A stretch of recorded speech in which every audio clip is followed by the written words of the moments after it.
بسم الله. سنتعرف بإذن الله على أساسيات علم الحديث، وعلى أي أساس اعتمد العلماء عندما قالوا هذا صحيح وهذا ضعيف وهذا موضوع، وما معنى مصطلحات الحديث التي نسمعها دائما. علماؤنا منذ القديم وضعوا قواعد لنعرف بها مدى صحة نسبة القول إلى قائله، وخاصة رسول الله صلى الله عليه وسلم، لأن كلامه دين، ويجب أن نستوثق من صحة نسبة الكلام إليه كي لا يزيد أحد في الدين أو ينقص منه. فلنقل أن رسول الله صلى الله عليه وسلم هنا وأنت هنا، وبينكما هذه المسافة الزمنية التي قدرها مئات السنين، وسمعت أن رسول الله صلى الله عليه وسلم قال كلاما، فكيف تعرف أن هذا الكلام الذي قيل صحيح وقد قاله رسول الله صلى الله عليه وسلم؟ في هذه المسافة الزمنية يوجد مصنفون، أناس جمعوا الأحاديث من شتى بقاع الأرض وجمعوها في كتب كالبخاري ومسلم وأبو داود والترمذي، وهذه الكتب وصلت إلينا بالتواتر، وسنعرف بعد قليل معنى التواتر، لكن وصلت إلينا كما كتبها المصنفون. فالدراسة، دراسة الحديث، تكون في هذه المسافة بين المصنف ورسول الله صلى الله عليه وسلم. فنأتي إلى المصنف أو يسمى المخرج، نأتي إليه ونقول له: كيف عرفت أن رسول الله صلى الله عليه وسلم قال هذا الكلام وأنت لم تلتقي به ولم تسمع منه؟ سيقول: سمعته من فلان، وفلان من أين أتى بالكلام؟ سمعه من فلان، وهكذا حتى نصل إلى رسول الله صلى الله عليه وسلم. فتشكلت لدينا سلسلة من الرواة، تسمى هذه السلسلة سندا أو تسمى طريقا. حتى يكون هذا السند صحيح يجب أن تكون هذه السلسلة قوية ومترابطة. كل حلقة من حلقات هذه السلسلة لها بداية ونهاية زمنية، وهي حياة الراوي. فإذا كان هذا الراوي قد مات في سنة 100 وهذا الراوي قد ولد في عام 101، فالسلسلة إذا منقطعة، فالحديث ضعيف، لأنه من الطبيعي أن هناك شخص صلة بين هذا الراوي وهذا الراوي، لكن هذا الشخص لا نعرفه، فهو سقط من الإسناد، فنسميه راو ساقط. هذا الراوي إذا لم نكن نعرف من هو لا نستطيع الأخذ بكلامه، لأننا لا نأخذ ديننا عن مجاهيل. وهذا الانقطاع إذا كان في أول السند من جهة المخرج فنسمي الحديث معلق، لأنه معلق من الأعلى والانقطاع في الأسفل. كذلك إذا كان السند كله ساقط فالحديث أيضا يطلق عليه معلق. أما لو كان الانقطاع في آخر السند من عند رسول الله صلى الله عليه وسلم أو من جهته فنسمي الحديث مرسلا، كأننا أرسلناه فلم يصل. وإذا كان الانقطاع في الوسط فنسميه حديث منقطع. ولو سقط من السند راويان على التوالي فأكثر فنسمي هذا الحديث معضل. هذا الحديث على سبيل المثال ماذا نسميه؟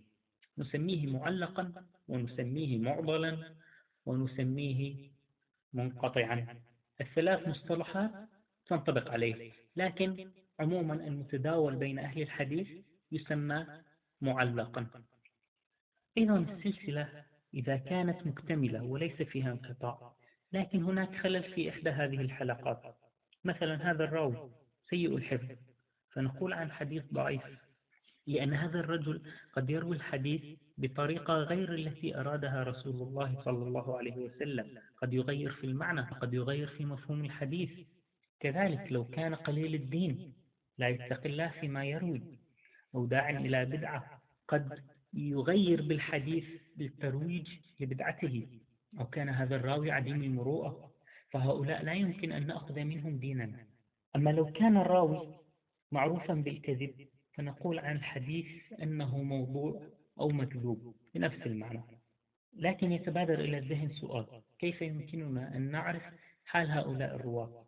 في تلك العصور كان أهل العلم يكتبون عن أحوال الرواة، فكانوا يكتبون ماذا قال شيوخ هذا الراوي فيه، وكذلك تلاميذه، وأقرانه ماذا قالوا عنه. وكانوا أيضا يمتحنونه، يختبرون حفظ الراوي، يختبرون ورع الراوي. ومن أشهر الامتحانات كان امتحان أهل العراق للإمام البخاري رحمه الله، والقصة موجودة في اليوتيوب، استمعوا لها، جميلة وممتعة ومفيدة، وتبين قيمة هؤلاء الأئمة. ففي النهاية كل هذا يكتب في مجلدات وكتب، مثل كتاب تهذيب الكمال، كتاب سير أعلام النبلاء للذهبي، كتاب تاريخ مدينة دمشق. يتبقى لدينا أمر، وهو لو كان لدينا هذا الحديث وله هذا السند، وهذا السند ضعيف، فالحديث ضعيف، لكن لو وجدنا له سند آخر ضعيف أيضا، لكن هل يبقى الحديث ضعيف؟ لا، لأن هذا الرجل وهذا الرجل الضعيفان لا يمكن أن يتفقا على خطأ واحد، لهذا الحديث ارتقى وارتفع عنه الضعف بوجود هذين السندين، وأصبح يسمى حسن لغيره، وأصبحنا نأخذ به. طبعا هذا الحسن لغيره، لكن ما هو الحسن؟ الحسن مثل الصحيح، لكن يكون أحد رواة هذا الحديث فيه ضعف يسير، فنسمي حديثه حسن. وكما أن هناك حسن لغيره، فهناك صحيح لغيره. حديث له سندين كل منهما حسن يقوي أحدهما الآخر، فأصبح الحديث صحيح لغيره. وقد يكون للحديث طرق كثيرة يستحيل أن يتواطأ أصحابها على الكذب أو على الخطأ، فنسمي هذا الحديث متواتر، وهو في أعلى درجات الصحة. يتبقى لدينا من الأنواع المشهورة أيضا الشاذ والمنكر.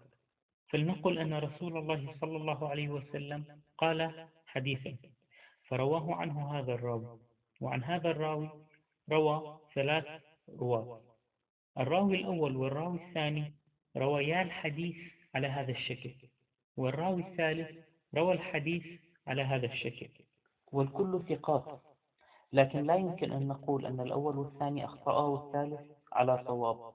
إذا الثالث هو من أخطأ، فأصبحت هذه الحالة شاذة، فأسمينا الحديث شاذ، وهو من صنف الضعيف. والمنكر نفس المبدأ، لكن الراوي هذا الذي أخطأ هو راوي ضعيف، فعندما خالف الثقات نسمي حديثه منكر.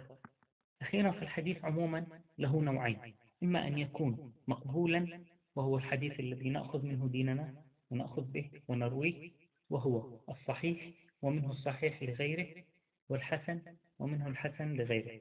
أو أن يكون مردود، والمردود هو الذي لا نرويه ولا نأخذ به ولا نأخذ منه ديننا.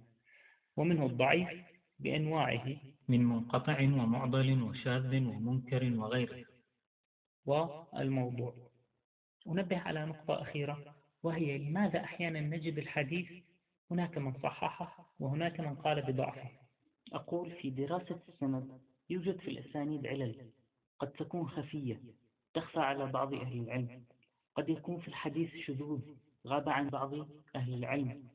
ففي دراسة الأسانيد يوجد أمور خفية شديدة الدقة يقضي أهل العلم حياتهم كلها في البحث والتدقيق والمراجعة ليصلوا إلى اجتهادهم في هذا الحديث، قد يصيبوا وقد يخطئوا. فنسأل الله تعالى أن يجزي أهل العلم عنا خيرا، وأن يلحقنا بركبهم، والحمد لله رب العالمين.